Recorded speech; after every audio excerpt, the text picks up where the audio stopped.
Сайхан амарцгааж үзэгчдээ Монголын дайгантлагийн үдшийн мэдээллийн хөтөлбөр танилцуулъя. 4 сарын хугацаанд 100 мянган иргэн төрийн түүхийн музейтэй танилцсан байна.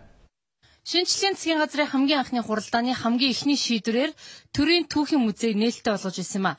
Шингэсийн хөшөө цогцлбарын өмнөр татсан улаан тузыг хажиж төрийн ордонд түмэн олондоо нээлттэй болсноос хойш 4 сар өнгөрч байна. Энэ хугацаанд төрийн түүхийн музейтэй 100 мянган иргэн танилцаад байна.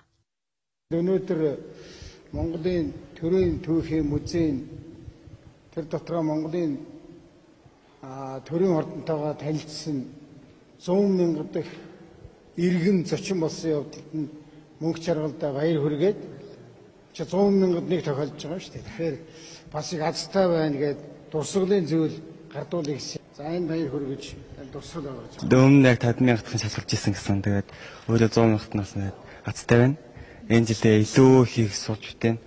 Тэгээд ахад энэ жил төгсөн тэгээд дараа жилдээ сурна тэгээд илүү их хөтэнэ л гэж бодсон. Монгол төрийн түүхийн музейд 2000 гаруй бит үзмэрийг байрлуулсан бөгөөд манай улсад бүртгэгдсэн түүх соёлын хосгүй үнэт 612 дурсгалын 289 сан мөрөгтөнд багтсан байдаг. Энэ музей гадаад дотоодын хэнд ч үн төлбөргүй үйлчлэгээрээ онцлог юм а. Өнөөдөр Улаанбаатар цахилгаан түгээх сүлжээ компани Монгол бүхэн өргөөний цахилгаан эрчим хүчинд хязгаарлалт хийсэн байна. Хязгаарлалт хийх болсон шалтгаан нь тус компанид 2 сар орчмын өмнө илгээсэн цахилгааны найдвартай их усүрийг бий болгох шаардлагыг биелүүлээгүйтэй холбоотой юм а.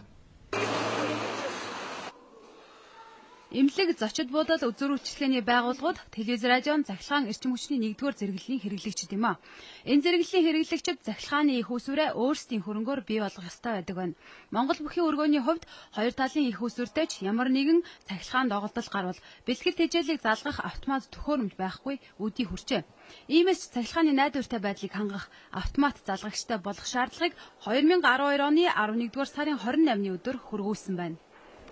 Шаардлагын хугацаанд энэ улсууд маань за Эрдэнэт болгоны цахилгаан шугам шүлжээгээ тавиулах гэж байгаа бас яамны улсууд тавьж өгнө гэсэн түр удаа байж байгаа ч хүлээж байгаа ч гэсэн энэ хүсэлтийг хүлээж аваад 1 сарын 15 болгосон. За ингээд 1 сарын 15 болоод хугацаа болохоор яасан гэхээр за одоо түр бас нэг байцсан жаа чи бид нар шийдвэр гаргах гэж байна гэсэн. Тэгээ одоо ингээд шийдвэр гараад яг ингээд хийх төвшөнд хүрэхгүй байсан учраас одоо өгсөн шаардлагын дагуу өнөөдөр бол бүхэн өргөө цахилгаан эрчим хүчээр хязгаарлалцаад байна. Бол манай зүгээс ямар хүндрэл учраад байгаа гэхээр нэгдүгээрт нь бол уг одоо ажиллагаа өөрөө тодорхой хэмжээний зардалтай. Тэгэхээр зардлаа бол одоо олох, даах ийм шаардлага гарч байгаа. За нөгөө талаас бол уг тавих гэж байгаа төхөөрөмжийг өөрийг нь бол зах зээл дээрээс арай хямдуунээр олж нийлүүлж одоо тавих ийм зорилготой байгаа. Тэгээ энэ хоёр асуудлаас болоод улсын байцаагч өгсөн энэ хугацаанд бол хийж амжаагүй байна. Тэгээд одоо 14 хоногийн дотор энэ ажлыг хийнэ гэсэн ийм шийдэлд хүрч байна да. Томоохон тоглолт ёслол хүндэтгэлийн арга хэмжээний үеэр цахилгаан эрчим хүч доголдох тохиолдлууд баггүй гардаг байна. Харин энэ үед нь ажиллах ёстой бэлтгэл тэжээлийг залгагч автомат төхөөрөмж байдаггүйгээс гар аргаар салгаж залгадаг байна. Энэ нь цаг хугацаа их шаарддаг аюулгүй ажиллагааны талаасаач өндөр эрсдэл дагуулдаг гэдгийг мэргэжилтнүүд хэлж байна. 2012 онд л гэхэд бүхийн өргөөнд урлагийн тоглолт үндэсний бүхийн барилдаан гээд нийт 140 гаруй арга хэмжээ зохион байгуулагдаж 670 орчим сая төгрөгийн орлоготой ажиллажээ. Архангай аймгийн 14 суманд өвлжилт хүндэрч байгаагаас хотон суманд өвлжилт илүү хүндэрч зудын байдал шилжээд байна. Энэ талаарх дэлгэрэнгүй мэдээллийг Архангай аймаг дахь манай сурвалжлагч Нэргүй бэлтгэн ирүүлсэн байна. Архангай аймаг дахь ММ гяндлын албан ёсны мэдээлэгч Архангай телевизийн хөтлөгч Нэргүй хотон сумын улаан чулуул багаас мэдээлж байна. Хотон сумын нутаг дэвсгэрийн 90 гаруй хувийн засан бүрхүүлтэй байгаа бөгөөд цасны зузаан тал газраа 30-40 см, хонхор гууж алга газраа 50 см-аас 1 м 20 см хүртэлх зузаантай байна. Хотон сумын нутаг дэвсгэрийн 90% цасанд боогдсон зам гаргаж чадахгүйгээс сум орон нутгийн удирдлагууд болон эмнэлгийн тусламж үйлчилгээ өвс тижэл өргөн хэрэглээний бараа бүтээгдэхүүн авч чадахгүй хүрээд байна. Нөхцөл байдал инхүү хүндэрсэн учраас Архангай аймгийн засаг даргын орлогч Батчаргал Архангай аймгийн онцгой байдлын дарга Эрдэнэбаатар нар хотон сумын үйлчлэлтийн байдалтай газар дээр нь очиж танилцлаа. Хотон сумын 4500 гаруй хүн амтаан дээр энэ жил 170 гаруй мянган толгоомол өвлжиж байгаагаас өнөөдрийн байдлаар 3000 гаруй толгоомол зүй бусаар хорогдоод байна. Хотон сумын засаг даргын хэлж байгаагаар 6 багт зам гаргахад 7 тонн түл шаардлагатай байгаа бөгөөд үүнд 7.8 сая төгрөг хэрэгтэй байна. Малын бэлчээр зам зүрх Бүх юм хайрсан үндсэндээ. Тийм бол оронтой яг нэг офис хөрмөсөөр холбоогоор төлтий болохоос зөвөр унаа уншчаа яваад хуудаж өчрээд юм баяраа. Аймгийн онцгой хөдөлгөөний газраас шуурхай ажиллаж 5 удаа зам гаргасан ч удаадараа нь цасанд хуучигдаад байгаа юм байна. Цаашдаа цас нэмж хүүтний эрчийн хിവэрэ чангарах юм бол малчид мал сүрхтэйгээ зуданд нэрвэгдэн сум орнуудаас тусламж үйлчилгээ үзүүлэх боломжгүй хүрээд байна.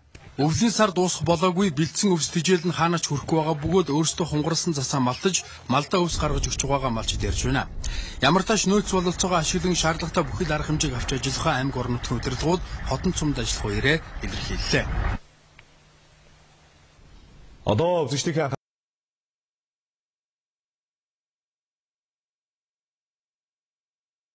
оролцож байгаа юм а. Энэ удаагийн дэд хэмжээний уулзалтын үеэр хүрээлэн байгаа орчинд ээлтэй, эрчим хүчний хэмнэлттэй автомашины үцгэл нээгдсэн нь дэлхийн автомашин сонирхогчдын анхаарлыг зүй ёсоор татаж байна. Эрчим хүчний хэмнэлттэй автомашины хувьд зах зээлийн болоод техник технологийн судалгаа шинжилгээ хийгдсээр байгаа. Дэд бүтцийн тэр дундаа замын нөхцөл байдлаас шалтгаалan эвдрэх ашиглалтаас гарах үзэгдэл өндөр байгаа энэ үед энэ төрлийн автомашины үн бусад энгийн машинтай харьцуулахад харьцангуй өндөр байгаа зэргээс шалтгаалan худалдаанд төдийлөн нэмэгдэхгүй байгааг энэ зах зээлийн ажиглагчид мэдээлж байгаа юм а. Mitsubishi компани зүгээс энэ үзэсгэлэнт дахин цэнэглэгдэх хүлэмжийн хий ялгаруулдаггүй хамгийн сүүлийн үеийн бүтээгдэхүүний дэлгэн үзүүлж байгаа юм. Гэхдээ уг машиныг дахин цэнэглэх төвүүдийн тоо харьцангуй цөөн. За тухайлбал Японы улсын хэмжээнд л мянган эмцэгт үйлчлэл үзүүлж байна.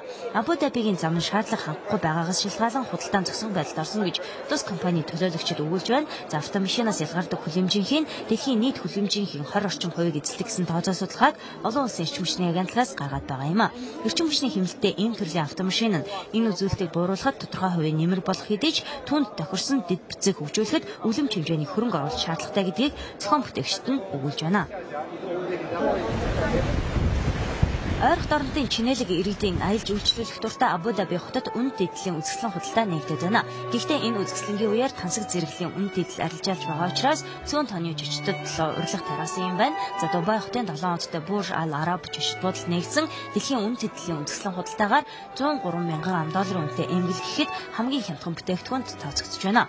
Үзэсгэлэнгийн нээлт үеэр Оросын сүүлийн эзэн хааны гэр бүлийн 160 жилийн настай үнд дэдлийг Ага групп дуудлага худалдаанд оруулж $1 сая үнэ хөргөн арилжаалсан байна. За өмнөний зэрэгцээ 450 жилийн настай Асадулла Ал Асфаханы 1 кг инжинтэй 22 каратын алтан сэлмийг $1 сая эхлэн дуудлага худалдаагаар арилжаалахаар төлөвлөд байгаа бол дэлхийд нэг ховор тооцогдох 70 модны навчин бүрээстэй одоогоос 400 жилийн өмнө алтан бэхээр бичижүүлдээсэн Коран содрогч худалдаалахаар тус төлөвлөд байгаа юм байна. Европын бүсэд үр зээлийн хямрал нүүрлэлсэнээс шалтгаалan Европ жишээ нь автомашины худалдаа эрс сулрсан үзүүлэлттэй байна. Өнгөрсөн жилийн байдлаар Европын холбооны хэмжээнд 12 сая нэгж бүтээгдэхүүн арилжаалагцсан гэж Европын автомашин үйлдвэрлэгчдийн холбооноос мэдээлж байгаа юм. Энэ нь өнгөрсөн 2011 оныхоос 8.2% буурсан буюу 1995 оноос хойш хамгийн доод үзүүлэлт болж байгаа юм байна. Үүнийг улс улсаар нь авч үзвэл эдийн засгийн чадамжаар Европын бүсийг бүхэлдэн хөлдөөж ирсэн гэж хэлж болох Грек улсад 40%, Португал улс 38% худалдаа тус буурсан бол Герман улсын зах зээл 3%-аар, Их Британи улсын зах зээл 5%-аар буурсан нь хамгийн доод үзүүлэлтэнд тооцогдож байна. Үйлдвэрлэгчдийн хувьд Германы Volkswagen-ийн худалдаа 1.6%, Японы Toyota Motors-ийн 3% буурч, харин Европын холбоотой чөлөөт худалдааны гэрээг байгуулсан Бүгд найрамдах Солонгос улсын аж үйлдвэрийн үүнээс тодорхой хэмжээний ашиг хүртэж, Hyundai Motors-ийн худалдаа 9%-аар, Kia Motors-ийн 14%-аар тус өссөн байна.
Эрхэм үзэгчдээ, үүгээр Монголын мэдээ агентлагийн үдшийн мэдээллийн хөтөлбөр өндөрлөж байна. Сайхан амарцгаарай.